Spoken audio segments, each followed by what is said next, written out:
As Mark mentioned, I've known him for nearly 10 years now. I've interviewed him, I don't know how many occasions on The Last Word, as recently as last week. So some of the questions I'm about to ask him for your benefit are probably questions he's heard me ask him before. I thought you were going to bail out there, Matt, and say I've had enough. Not at all. I'm always fascinated by it. And you know, watching that video, Mark, there was a bit where you're in the exoskeleton and you're walking along on the crutches. How long can you actually do that for? How many minutes are you able to now at this stage actually go along like that?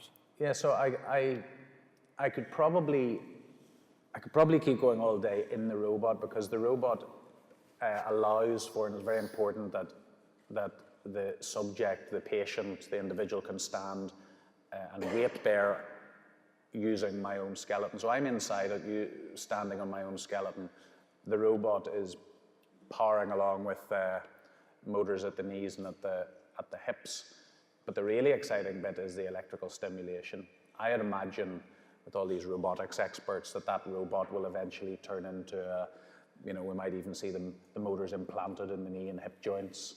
We might see flexible materials that we can sit down in, implanted into our clothes. And really it's just a form of movement. What we're really interested in is igniting the nervous system and taking control of the damaged nervous system so we can get the body working again. Explain that to me a little bit more, because just before you get that, how does it feel like to be actually in the suit when you're actually walking? Do you have any sensation of walking? Yeah, and so I think most people who are paralysed can still feel tapping, say, on the bottom of our feet through the vibrations through the skeleton. So whenever I'm standing in it, I lean on to my left side and slightly forward. The right foot automatically takes a step onto the right foot, slightly forward. The left leg takes a step. So you can feel the heel strike, but my legs still feel, although I can't feel them, they still feel like if the robot gave way, I'd just collapse onto the floor. So I feel a little bit like one of those string, you used to press the bottom of a doll thing and it would collapse the strings, and then when you let go, it sort of straightens up. I feel like without the exoskeleton, I could collapse, but it's about movement, keeping the tendons in order, keeping weight-bearing exercise through the bones. And it really was the first big innovation that allowed people like me to stand and walk. And we're talking about 2012. That's like the first version of the mobile phone. I'm looking forward to when we get to the smartphones, But the way you're talking, you seem to suggest that almost rather than being encased in this exoskeleton, that it becomes part of you. It's almost built into you, is it? Yeah, it is, but it's very much in the rehabilitation context. I get into it now, and I'm walking with someone always holding on behind me. You can't really go outside because there are 52 sensors on each foot, and that gives the robot the information it needs to interact with its computer, which I wear on my back, and really to work in a way that approximates a human gait pattern. So, it's really, really good, but I mean, it's just a movement device. It's probably not as good as they could make right now, and they will be better. So it's okay, but a lot of people think still the technology of the wheelchair, going up Grafton Street, you're probably better in a wheelchair than you are in a robot.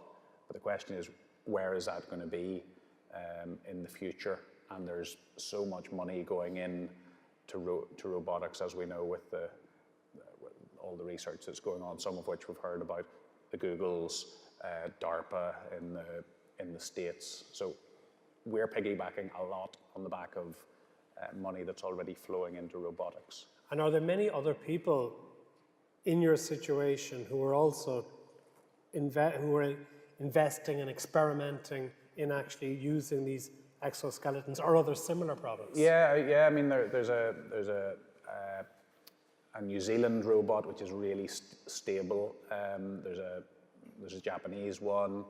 There are a couple in America, but the reason that I've gone with Exobionics from San Francisco is because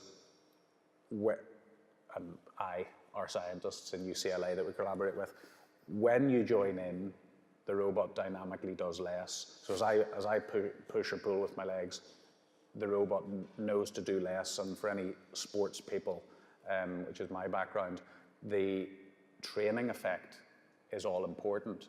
Now, that doesn't matter if you've got a compromised nervous system and you can't actually do anything, which I couldn't do for 2 years until we got the electrical stimulation.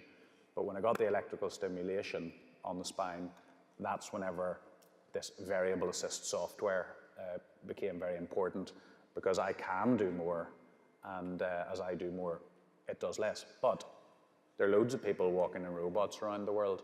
There are loads of people having, well, less people being electrically stimulated. I remain, and I started 3 years ago, I remain the only person to have combined both of these interventions, and that's not good enough. So our next 12 people will be the next 12 people who are doing it. We're going to be the lead center in the world for this combination. But what I'm more excited about is the venture philanthropy fund that we've created, $4 million, to help commercialize the electrical stimulation device for people.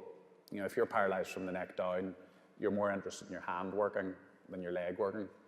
So, and they're getting that electrical stimulation on its own is allowing for that hand movement. We know of someone who's paralyzed from the neck down who can take the top off a water bottle, not with any brain interface, but rather using their own nervous system. So this is, you know, what I'm a... Sorry, Mark, is that what explains? It was a remarkable part of the video we just saw, where your leg seemed to be moving independently. Yeah. Is that because of the electrical stimulus of the various things attached to your leg? Well, that's the important distinction. You know, we can directly electrocute muscles and contract them. That's fine. We can do that. We've been able to do it for 30 years and more. The Russian who was electrically stimulating me at the time used to be in a USSR. He was an Olympic pentathlete, and they used to put them in sports camps and electrocute them to develop the muscles. Now he actually fell off his horse and broke his neck, and he's been developing this technology. He was directly stimulating my spinal circuitry, not my muscles. And as he was stimulating the spinal circuitry, I voluntarily moved my leg, which conventional wisdom says shouldn't be done. So what we're really focused on... Sorry, were you aware of that your leg moved? Or were you told it? Well, Simon, my fiance, told me, and she was disappointed that I wasn't whooping and cheering, but I thought, well, we're not going to be able to do too much if I'm just able to lie on a bench lifting my knee up.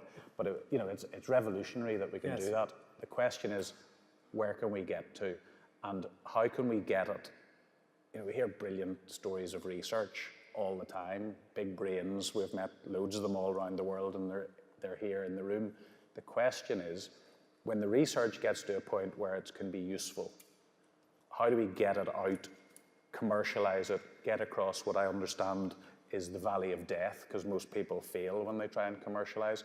How do we get it to the point where the Fountains of this world and the Presidio Partners in the States and the other funds, the Growth Fund and Atlantic Bridge, grab hold of it, and it's de-risked. The technology is de-risked so that people can start to make a return. And this is the space where I think there's a big challenge. We've got brilliant researchers. There's loads of money in the system, but how do we make this jump from research to commercial products that impact people? And that's sort of the space where we're starting to try and formalize what we're doing to help the scientists. It strikes me, Mark, though, you're an absolutely brilliant salesman, because you've been able to persuade so many people to invest in this. Well, you see, I'm interested because I speak on behalf of the patients. The robotics guys want to sell robots. The electrical stimulation people want to get their research commercialized, recognized for that. eventually make money. The foundations, they're in the business of supporting this type of research. VCs, they're in the business of getting a return. Family offices, in their range of investments, some want big returns, some are happy enough with smaller returns, venture philanthropy. So everyone that we're working with is getting something out of it.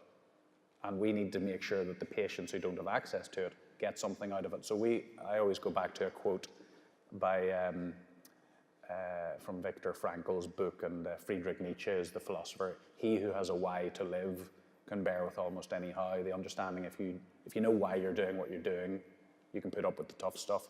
And we just keep reminding the VCs and all our scientists and all our partners, why are we actually doing this stuff in the first place? It's difficult, it's hard, there is no answer, it's complicated. But in fact, if you're trying to make a difference and you remind people of that, well, they can find a way, but everyone's got to win. One thing that struck me as well when we saw the video of you going to the South Pole, people talk about exploring and going to the South Pole. It struck me, you very much explored what you were able to do yourself. And you actually have managed. I mean, I can't imagine the majority of people to have taken the setbacks that you've taken in life, to have maintained such a determined, positive attitude. How do you actually manage that? How do you actually manage to maintain that focus and that discipline and the ambition as well? I think I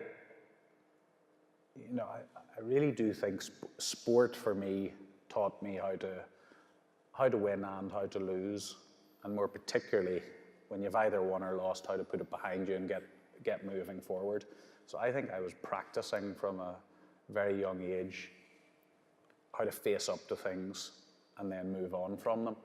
And I've also spent 2 periods in my life lying in bed, and if you're not doing stuff that's interesting and exciting, the bad stuff is 100% of your life. So if you take paralysis out of it, the accident, nearly dying, the wheelchair and so on over the last 7 years, it has been the most fulfilling, the most interesting, the most exciting time of my life. Now, if I could turn back the clock and not fall out the window and not be paralyzed, I'd do that first. But it has been fascinating, and it's becoming even more exciting as we get to this next stage of the adventure. But if I have the option of lying in bed, but I think it would be a bad one because I got 28,000 people running in Run in the Dark this November. I got support. I asked a question of them earlier, how many people here had run previous years, and we got a handful of hands up. How many of you will run this year in Run for the Dark for us, please? Okay, much better response that time, Mark. I think nearly half of them said they'll do the run this year. Do we have lie detectors on anyone? We shame them into it. Yeah. But look, I'm lucky. I'm lucky in terms of the support that I've had, the experiences I've had in the past.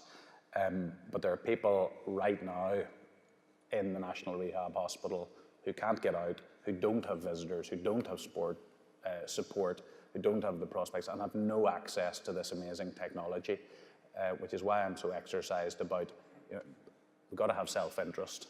I'm really keen to fix myself, but if we don't fix me, I know that I and the team will have contributed to something pretty exciting in this field of research.